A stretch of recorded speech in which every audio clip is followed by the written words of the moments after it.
Yung ulit ko guys, kung ikaw ay bago pa lang sa aking YouTube channel, sana mangyari magawa mong subscribe at click mo na rin yung notification bell para kahit pa paano updated ka sa ating mga bagong video na i-upload.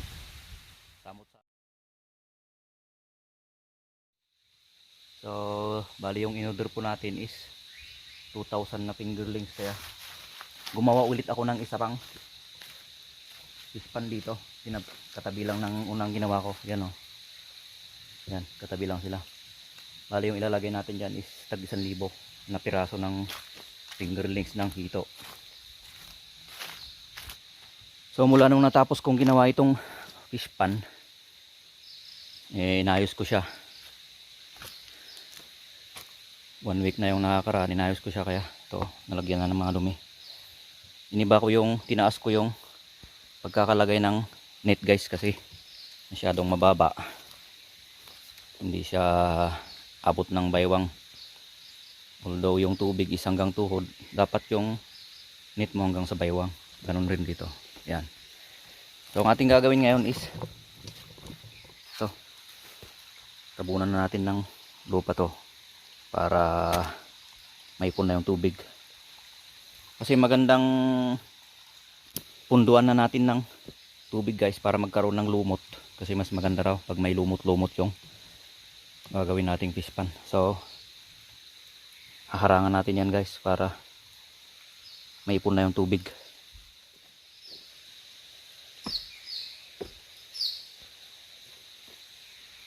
So maganda guys, lagyan muna natin ng bato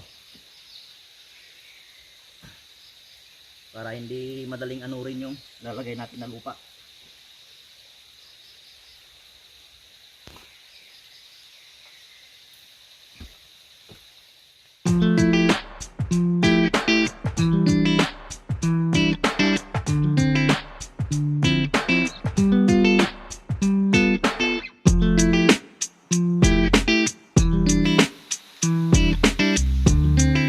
So ayan, naharangan ko na yung daanan ng tubig. So sundan muna natin guys yung napapanood natin sa YouTube, yung mga tutorial ng mga bitiranong nag-aalaga na ng hito. Yan,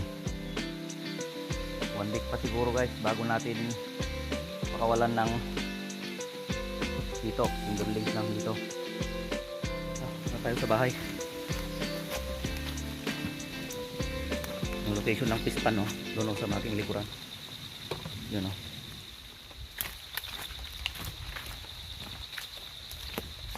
Maganda, may mga lilim ng punong kahoy. Maraming punong kahoy dito guys. Mas malamig. So guys, sa mga hindi pa nakakita ng actual na bukal, yung bukal talaga, yung legit na bukal, oh. Tignan nyo guys dito sa may likod namin, oh. Yan o. Yan lumalabas yung tubig.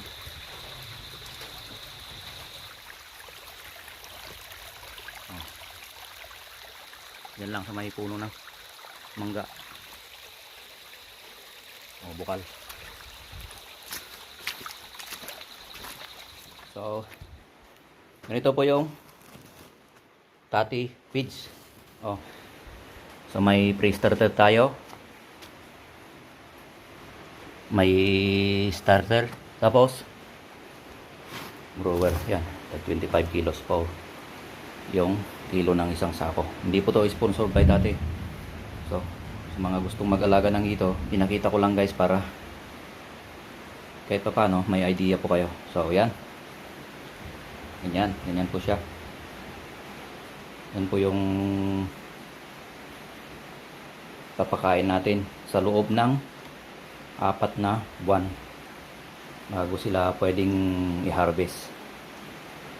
Yan, mga 10 sako. 3 sako yung pre-starter natin, 3 sako rin yung starter, tapos yung grower is 4 na sako. So yan, tamang tama na ipapakain sa atin sa 2,000 na piraso ng fingerlings ng hito. So yan lang po.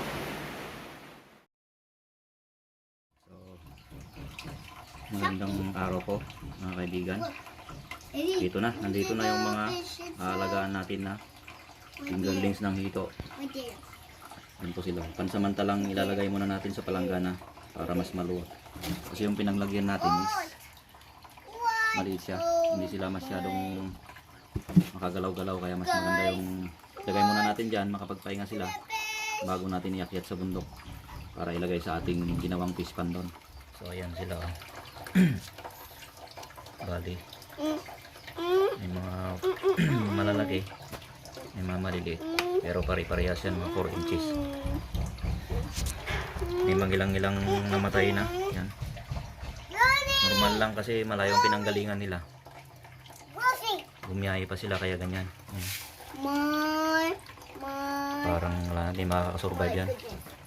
Guys, sabi na tayo na guys. Yan, so meron pa kaming 1,000 pa doon sa sakyan. Bababa muna namin, ilalagay muna namin doon sa isang palanggana para pagpahingain muna natin sila bago natin iakyat sa bundok. Awan natin na. So ito pa yung 1,000 na piraso.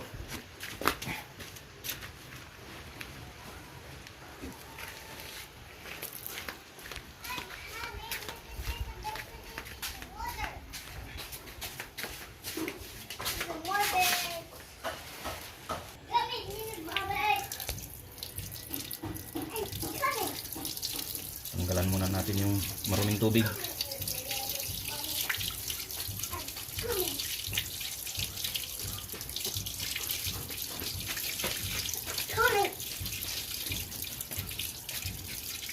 Hey, what's that? So sa mga nagtatanong kung saan nanggaling yung fingerlings namin ng hito, nanggaling pa po ito ng Lingayen. So malayo yung pinanggalingan niya guys. Kaya normal lang yung may namatay.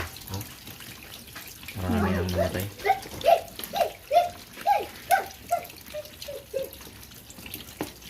Okay, so kailangan dahan-dahanin natin isalin dito sa may linis na tubig.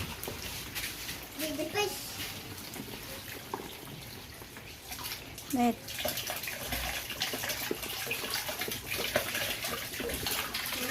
Ayan.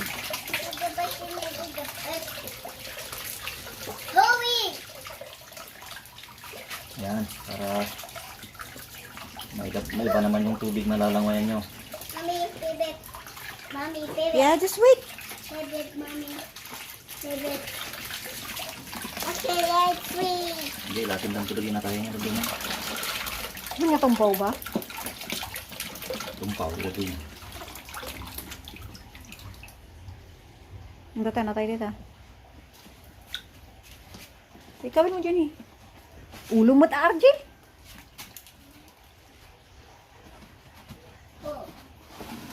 So yan, naisalin na natin. So magpahinga sila saglit.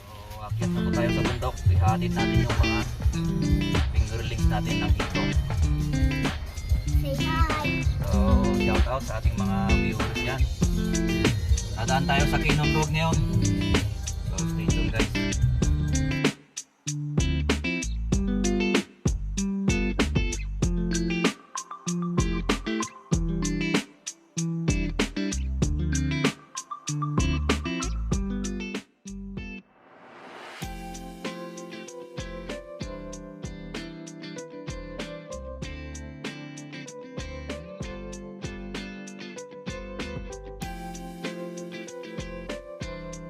So ayan po, kita nyo guys yung daan namin. Rough road po talaga. Tapos dito na kami sa tuktok ng bundok. Ano, may fog na. Malapit kami sa Baguio. Ayan o. Akyatin pa namin yan o. So ayan, huminto tayo saglit.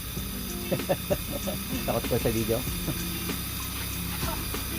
Kasi yung nilagay natin na tubig sa mga timba at sa mga ice box is natapon yan sa akyatan kanina sa baba, kaya medyo nagdagdag tayo. Yung napagkukunan tayo ng tubig dito yan. Mga fingerlings natin. Yan, nagdagan natin ng tubig.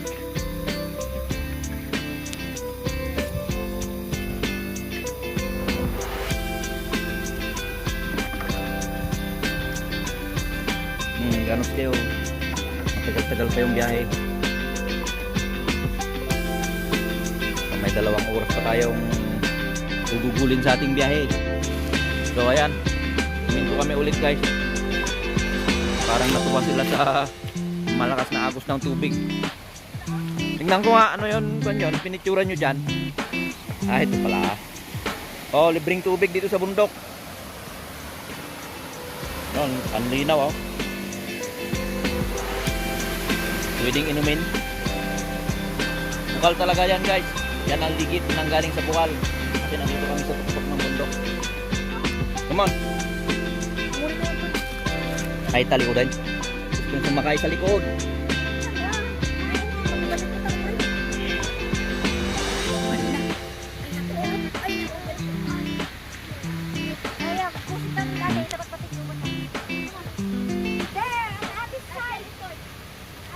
Gusto nilang makita yung view.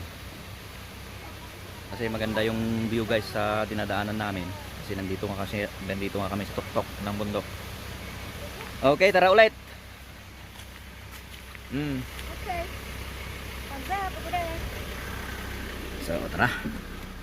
Tuloy natin ulit yung biyahe natin. Oh, grabe yung daan, oh.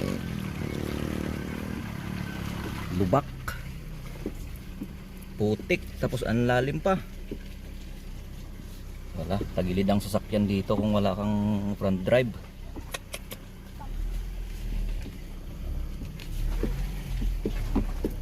Grabe, oh. Yan, oh. Naka front drive tayo.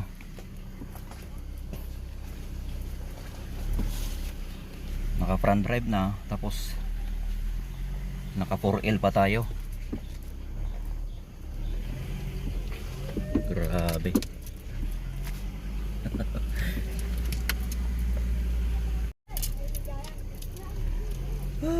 Grabe, ang hirap na pala yung daan dito. Tagal ko rin na hindi nakyat yung sakyan dito guys. Natatapos lang kasi yung mga sunod-sunod na ulan na malakas, kaya ganito. Nagagalit si Mrs. doon sa likod. Mag-raw mo video. Mag-drive na lang daw ako. Ano, parang ilog yung daan. So anyway, malapit na rin tayo. So mamaya ulit update kayo doon pagdating namin doon. Si Bakit mag-open ng gate. So ayan, malapit na po tayo sa amin. Kaya stay tuned lang guys para ma-update kayo hanggang malagay natin sa ating pispan yung ating fingerlings ng hito. Hi Bakit. Ay, blood ka masyado. So isasara natin yung gate. Yan, so simentado na yan guys hanggang doon sa amin. Tapos may kunting rough road pababa na doon. Pero iwan ko yung sakyan hanggang sa semento lang kami. Tapos buhatin ko na yung fingerlings hanggang doon sa may fish pan. So let's go ulit guys. Okay, nasara na ni Mrs. A few moments later. So finally, dito na kami sa amin guys. Oh, grabe, ang daming lumabas na bukal dito sa kalsada, oh. Tubig. So dito na kami guys sa amin. Oh, ito yung kalsadang pababa sa amin. Hindi ko na ibababa yung sakyan dyan kasi ano, maputik, may umagos pa na tubig. Sigurado madulas yan. Kaya dito na lang. Buhatin ko na lang yung mga fingerlings ng hito. Yan, so dito sa amin, oh. Simentadong gubat.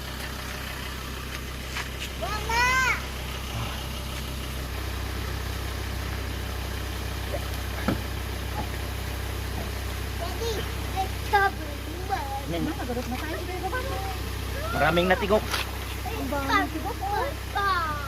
Oh? Madaming natigok.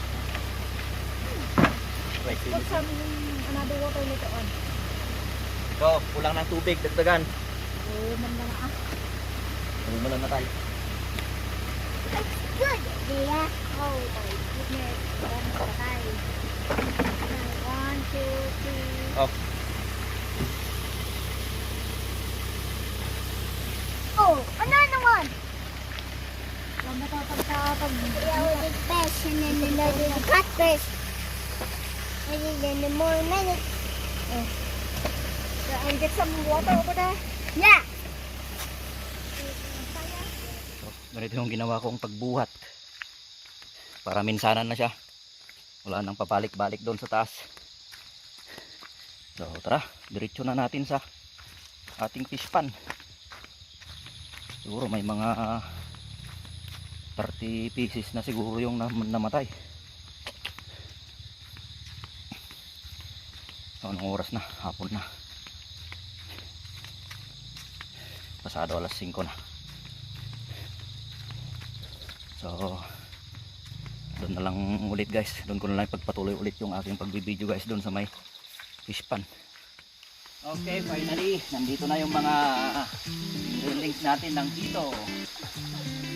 So pakakawalan na natin dito sa ating fish pan. Oh, bagong bahay nyo. So much fish. Subscribe and channel with this. Subscribe and channel.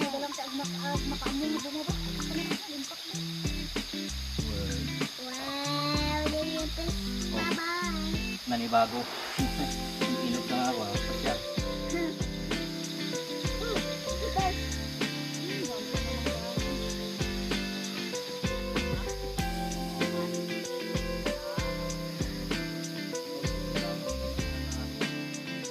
So ito namang isang pakakawalan natin. Pakakawalan sa fish pan.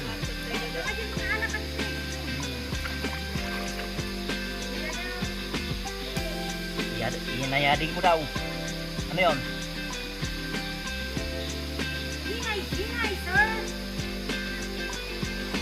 Hindi na malumar.